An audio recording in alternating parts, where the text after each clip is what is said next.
It's 12:30 here. Good afternoon, everyone. My name is Melissa Nagy, and I want to welcome you to the Learn at Lunch, a monthly meeting on Zoom to help parents have a better understanding of what their children are experiencing on social media and ways to help identify and manage harmful activity on social media. Before I introduce today's speaker, a little background on our show sponsors. CyberSafely.ai is an artificial intelligence scanning software developed to increase student safety on social media. When the AI identifies a potential issue on a child's social media account, it sends an alert to the parents and any other predetermined recipients who can then determine if further action needs to be taken. As a special thank you to anyone attending today's meeting, CyberSafely.ai is offering a free license to parents and their children to join. Instructions on how to redeem your free license will be shown at the end of the meeting. If you would like to receive this information via email at the end of today's meeting, please enter your name and email address in the chat. So a little bit about today's speaker, Deanna Hinsz. She's the founder and president of Carbon Silk. It's a boutique digital marketing agency. Deanna leads with passion for helping businesses thrive in the digital age. Her expertise spans website design, SEO, email marketing, and social media marketing, making her a sought-after resource for businesses looking to enhance their digital presence. Deanna's visionary spirit is also evident in She Is Collective, a vibrant membership community she spearheads, her impactful podcast, She Is Unstoppable, and her role as a dedicated speaker at national conferences. With a degree in psychology and certifications in business coaching, Deanna blends her understanding of mindset with her marketing expertise. Today, we will learn about social media and how to protect our children from human trafficking. So if you have any questions for Deanna, please hold those until the end of the meeting. Feel free to enter them into the chat. So without further ado, I'm pleased to welcome and introduce you to Deanna Hinsz. Thank you so much, Melissa. Hey, everybody, and welcome to today's session. I'm really excited to talk about how to protect your children from human trafficking on social media. This is a little bit of a unique topic for me because I'm normally talking about social media and your business, how to use it to grow. When I moved to Florida from Ohio, I was introduced to an organization and some of their leaders, and it was all about human trafficking. I was one of those people that assumed that human trafficking was something that happened to everybody else and not me. It was just somewhere else. It would never happen to anybody I know. I learned that I was incredibly wrong as I started to meet people who had been trafficked. Became much more of a reality. And in that process, I learned that Ohio is one of those areas that ranks pretty high. So this is really an important topic, important for us to know as the world is changing, as we all know, and we want to protect our children. So I'm honored to be able to speak on this topic today. A little bit about me. As Melissa said, I am the CEO of Carbon Silk, which is a digital marketing agency. I have been talking about digital marketing and helping businesses for over 15 years. I'm a digital marketing strategist, and the most important title that I hold is that I am also a mom. Now, my boys are a little bit older. They're 25 and 26 now, but I do remember what it was like when they were younger and on social media. And let's be honest, right? Because I'm about keeping things real. It's a challenge to keep your children off social media. I don't know what your situation is, but I know for me, I gave them a phone so that they can contact me if they needed to. I was a single mom, divorced, and if they were home, we didn't have a home phone. So if they were there or somewhere else, they had a way to reach me. Well, once you give that child a phone, you don't know what they're looking at and what they're doing on that phone. You'd like to believe that everything is great, but we really don't know. So it's so important as a parent to stay on top of our children to make sure that we understand what they're doing, but also what the world is doing so that we can protect them a little bit more. And today we're going to go over some of those things that you can look for as a parent. So I wanted to share, we're going to just start off with just some information real quick. And if you're like me and you were thinking, you know what, human trafficking really doesn't happen anywhere around me. This is from Human Trafficking Task Force of Ohio. Now, if you look at the very bottom, it's the most recent date of 2020. And you might be thinking, this is old data. Can you give me something new? I would love to give you something new. Here's what I've learned is that Ohio, although we do a good job of tracking, well, no, we do track. We don't do a good job of it. And Ohio has actually admitted that they just didn't have the software. They didn't have the right tools to track efficiently. So these numbers may or may not be close, but they are now in the process of getting software that will track everything for human trafficking. So hopefully we're going to have some more recent data. But if you take a look at this, you can see how many victims of human trafficking there have been over the past few years, and it has increased. It continues to increase, and there is a lot of information out there that you can look up and look at the resources to see what's going on in Ohio, what's going on in your community as well. How many people are trafficked or being reported as trafficked, right? So you can get an idea of what this is by looking at the chart, and it's there. It's in our backyard, so we need to be aware of it. Now, this is interesting, and this one is from 2016, this map. And again, I'm going to show you something more recent, but if you look at the state of Ohio, Ohio is ranked 10 in human trafficking. And actually, Columbus is what was ranked in Ohio. So Columbus is ranked 10 in 2016. It is listed as one of those hotspots. Columbus and Cincinnati is on that list now. So in 2022, I was hoping that it would go down, but it actually did not. It went up to being the fifth largest area for human trafficking. Now, I'm not sure where you're located, if you're how close you are to Columbus, but I know we made trips to Columbus a lot, and it's really not that far. Everywhere is easy to get to when you are in Ohio. So this is so important. There's other areas in Ohio that are also, I would call them hotspots, but Columbus is the biggest and the most, it's been consistently on the chart of one of the highest areas with human trafficking. Following that is Cincinnati as well. As I mentioned earlier, it's hard. I understand how hard it is to really know everything that our children are doing. If you look at the picture behind these words, I kind of laugh because I go out to eat or wherever I am, and it's not just the parents that are on their cell phones, but I see kids on their phones, and they either have a cell phone or there's a tablet set up in front of them. And sometimes they are, if they're too young, they're watching a movie, but a lot of times we don't know what they're doing. And we live in an age that social media is very prevalent, and it is a powerful tool for connection. We can use it in a really positive way, but it can also be used in a way that would harm. And this is what we need to be aware of. How do we keep our children safe if they're on social media? So here's a few myths versus reality. And you may be like me before I really understood human trafficking. You might believe some of these. I did. The first one is that human trafficking starts out as kidnapping, right? My mom would terrify me into, I would think if we went to the mall, if I didn't stay by her side, somebody was going to grab me and pull me into somebody's van, and I was going to just disappear, right? And this was my mindset that would still happen with human trafficking, that somebody is just going to snag a child or snag somebody out of a crowded area, and that's how they get pulled into human trafficking.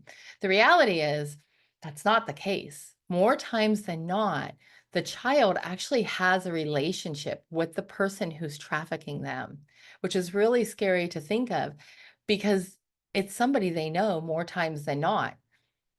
And there's even more times when it's a family member who traffics, and that may not be a mom or a dad, but it could be an aunt, an uncle, a cousin, something like that, but it's somebody in their family. So a lot of times the child who's being trafficked or the teen that's being trafficked, it's from somebody that they already know. All human trafficking involves sex. Again, not true. right? Some of it is actually labor trafficking where they put them to work, and it all falls under this human trafficking umbrella. Traffickers always or usually employ violence.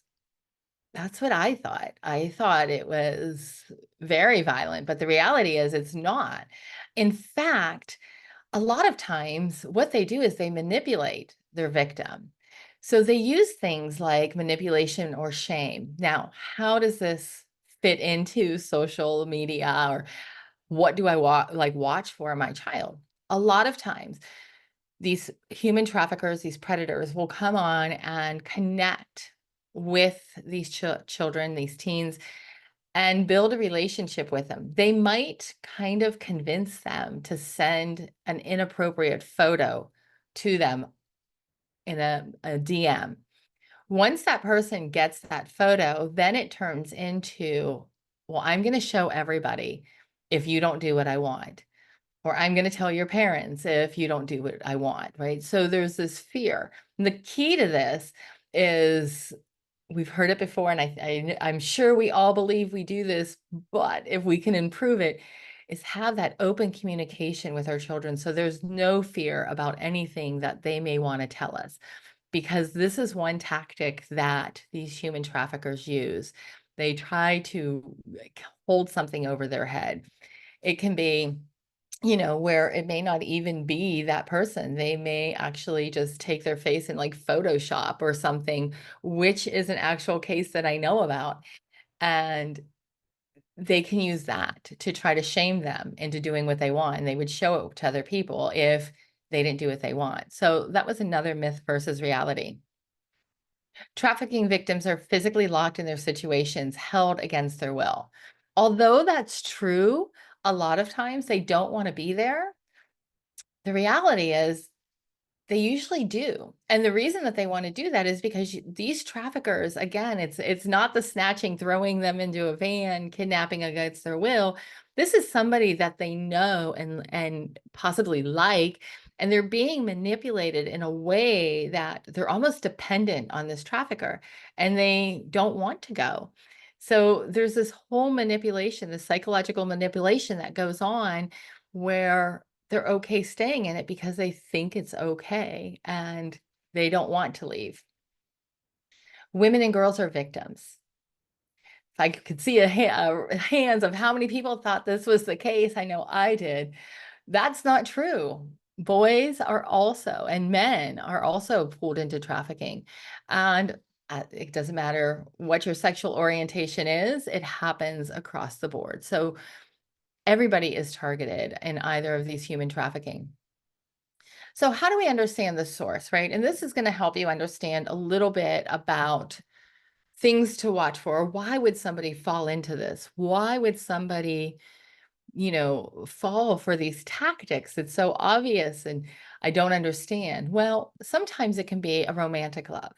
So sometimes, we've all had that romantic love, that first love, and sometimes you just get pulled into things. Well, our intentions are good, right? But the person who's trafficking, it may not be. This is something that's thought out, and they may start to alienate that person from their family to get them to do what they want them to do. So it's sometimes romantic love. It could be a job. What do you mean a job, right? So these human traffickers, not only do they create fake profiles on social media, which we're going to talk a little bit more about in a few minutes, but they'll create job postings. Summer help. Do you want to make a lot of money? They create these postings and they get people to come in, and then they manipulate them into doing this job that is actually part of being trafficked. The victim may want a sense of belonging, right? If you've ever wanted to belong to something or be accepted, I know I have. It's like, as a teenager, you just wanted to be accepted. This type of wanting to belong can lead to being trafficked because you just go along with whatever is being said. You just want to fit in. And love from family. So I mentioned I can't imagine a family member being somebody who would traffic, but it absolutely happens where they are trafficking their children to get money to do whatever, they're sending them off. And so if this child or teen is looking for love and acceptance from their family, they will go along with it because that's what they want. Here's a few signs that we can look for, right? So if you're sitting here and you're like, well, I'm not really sure. And these signs aren't just for your own children. Keep your eyes open in the community, right? Now, if you do see somebody being trafficked or you feel like somebody is being trafficked, do not approach that yourself. Do not. There are 1-800 numbers that you can reach out to. They will investigate it because you don't know what you're going up against. So please don't. These signs are just for you to be aware, to know what to watch for, but not to handle it yourself. But some things would be, for example, a would-be employer refuses to give a workers a signed contract, right? Or they put it in a different language. They may make excuses as to why they're doing this, but it's because that they can pull them into this human trafficking. And more, this would fall more under like that labor trafficking where they're having them work for nothing. Another thing is you may see the relationship, right? Where they are showering that child or teen with money and gifts, and it's just so overwhelming. And you see this relationship moving really, really fast, right? Now, in this case, there may be a difference in the age or the financial status, right? So you may have somebody, maybe a younger person. And again, I know we're talking about children, but this isn't just kids in this particular case.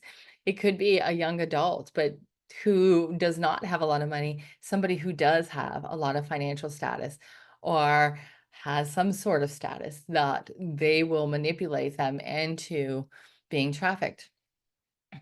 Frequently running away. So if you see somebody who's always running away, this could be another sign. And they don't stay with somebody that is their parent. They may be staying with the person who is trafficking them. Developing a relationship that seems too close, right? And with someone they only know on social media. Now, a little bit ago, I spoke about these fake accounts, right? And how they'll create these job postings and it's a totally fake account. The same exact thing happens on social media. They will create a fake account as they are acting like somebody their age or somebody very attractive. And the victim will build this relationship with that person, believing everything that they're saying and really think that they're in this relationship. Now, I think we're all aware of how these predators, I'm going to say, will target elderly people and do the same thing and scam them out of money. We've seen that on the news too many times to count, right? So we're all aware of that. The same thing happens when it comes to trafficking. They will create these fake profiles, these fake accounts, and lure them into human trafficking. They may show signs of abuse, right? Where you can tell that somebody is being abused. Or they may get a job offer that sounds too good to be true because it is too good to be true.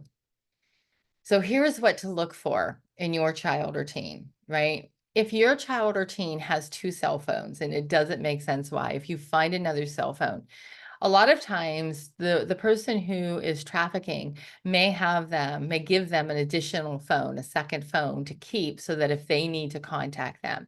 So if you see, if your child or somebody you know has two cell phones and it doesn't make any sense, this could be a reason why.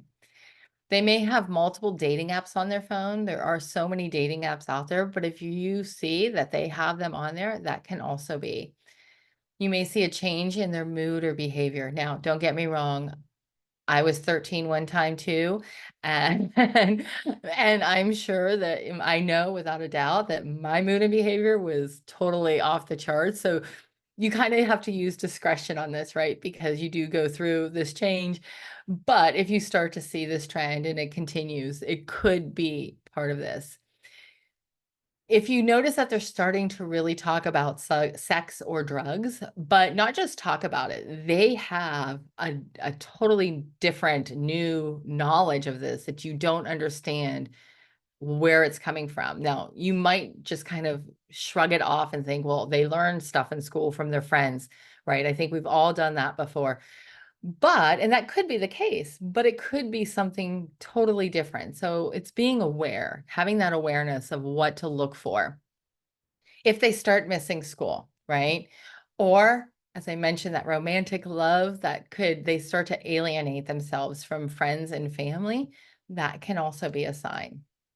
Or they completely change their friends. Everybody that they're hanging around looks completely different than who they had hung around before.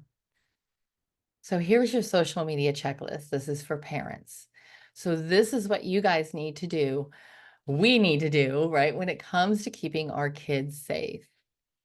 First off, educate yourself on social media. You might be familiar with Facebook and Instagram because those are the two biggest ones.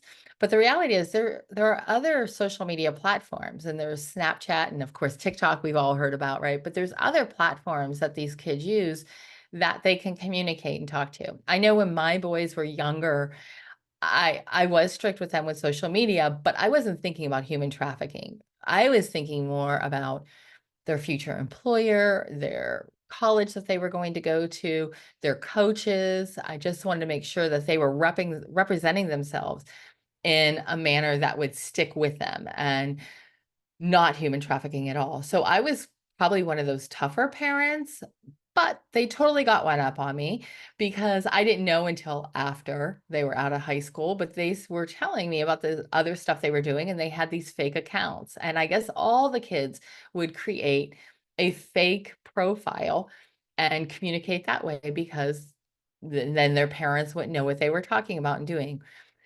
So I didn't realize that. I'm sharing that with you so that you can dig in because you need to educate yourself, not on the social media, but pay attention to what they're doing. Don't be afraid to look at their phones. There's no sense of privacy if they're living in your house. Establish an age limit for your child, right? So have that conversation about when you think you decide of when that age is, when it would be okay for them to use social media. And then make sure that you are checking their privacy settings. Make sure that their profile, whatever they're using, is not public, but it is just for friends or private, so that the only people that can see what they're posting would be the people that they're friends with and connected to, so that anybody else wouldn't be able to see it. Even if they are posting to their friends, make sure that they're not posting anything private, no phone numbers, no address, or check-ins. I just had a conversation with somebody very close to me because their grandfather, who is a very proud grandfather and has no idea that he's doing anything wrong. He's showing off his grandchildren. He's excited about him. He's proud of them. He loves them more than anything. But what he was doing is not only was he posting their names, which is going to be something else I'm going to tell you to not post their names, but they were also posting where they were every week for their swim meet. So if somebody's watching that, if somebody's seeing it, and it was also public, right? But public or private, be aware of what you're posting, because if you're talking about a younger child or even a teen, if somebody is seeing all this information that maybe you're posting or a relative is posting, then it's really easy for somebody who is a human trafficker to see them and to learn about them and start that conversation about things that they like, things that they both are they're aware of, right? And having these conversations where that child would easily be able to connect with them and like them and trust them because there were many similarities, or they knew the same people, right? So and they can go to wherever this normal check-in is. So really pay attention to what you're posting and don't post that information. Don't allow your children to post photos or videos that would jeopardize their safety, right? Because post what you want that you're not afraid to let everybody see. So they want to make sure they're not posting anything that's going to put them in a bad light or in harm's way. Make sure they choose a strong password, right? So that nobody can get into their account and see what's going on. And don't allow them to accept any friend requests from people they don't know. Like I said, the human traffickers will create fake profiles and pretend they're the same age, another kid from another school, and build these relationships. So if they don't physically know them in person, do not let them add them as a friend. set guidelines on how they're going to use social media, right? And that's something that you decide and that you roll out to your child. And again, please keep an open dialogue. It's such a scary world. I mean, you don't want to live in a house full of fear, but you want to be educated, which is why you're all here watching this right now, is because you want to educate yourself so that you can protect your children. If this child is being manipulated in a way, you want them to feel 100% comfortable to talk to you so that they aren't shamed or manipulated into going the way that the human trafficker wants them to go, just out of fear of anybody else knowing what happened. Here's the checklist that you can go over with your kids. And if you want to take a screenshot of this, I encourage you to do so. But tell them never post their full name. Now, you might be saying, well, wait a minute. When you create an account, you do their full name. You do, but use a middle name or use something different, right? Because when they know the full name, it's pretty easy to figure out more stuff about them or the people around them. Not your date of birth, right? These are kind of basic. No contact information, which is what I shared with parents to make sure that that your children aren't doing it. No personal information. No pictures that you don't want everyone to see. Never assume that any communication that they are having online is private. There is no such thing as a private conversation online. You don't know who is on the other end. And even if you are only speaking to one person, you don't know if you send that one person a picture because they convince you, and all of a sudden you're like, okay, they're not going to show anybody. Nothing is private online, and your child needs to understand that. Don't post information about school or work. Don't post where you're going. Don't post that you're going to the football game and that you're going to be there at this certain time. All that information sounds so innocent, and it's stuff that I'm sure that we've done before. But if there is somebody that's watching, they're going to know exactly where to go, what to look for. So you really need to be aware when you post anything online. Don't share places or times of where you're going to be. And make sure they know to not add friends they don't really know. And when I mean really know, like you don't know them in person, then don't add them. And make sure, again, this is for you to tell them that all their accounts are private so that nobody can come and take a look at what they're doing and what they're talking about. Thank you. Here are some resources. You take a picture of this as well. And this number that's on here, the human trafficking hotline, if you suspect that somebody is being trafficked, I mean, it could be somebody that's around you that you see all the time. It could be that you're at an event and you see somebody. I know once I started educating myself on this, you notice things a little bit differently, and you notice people in crowded areas a little bit differently at airports and things like that. And sometimes you do wonder, do not approach them. I'm going to repeat that again. Don't approach them yourself. But this 1-800 number, you can reach out to them. They have got the FBI involved, that there's a whole team that works on this, or you can call 911. But these are some other resources if you need help. Thank you for your time. Thank you so much, Deanna. If anyone has any questions, please feel free to unmute yourself and go ahead and ask the question, or feel free to enter it in the chat off to the side. Give people a second here to see if there's any questions. Don't see any hands going up. Well, thank you again, Deanna, for joining us today.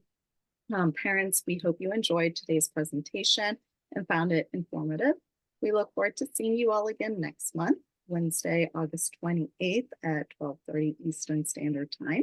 Our speakers will be Tim and Tamia Woods with the Do It for James Foundation. They will speak on suicide prevention and the steps to take to protect children while online. An email with more information about Tim and Tamia Woods and next month's meeting will go out to you mid-August. And from all of us at cybersafely.ai, we want to say thank you to all the parents who are here with us today. And until we meet again, stay safe and have a great August.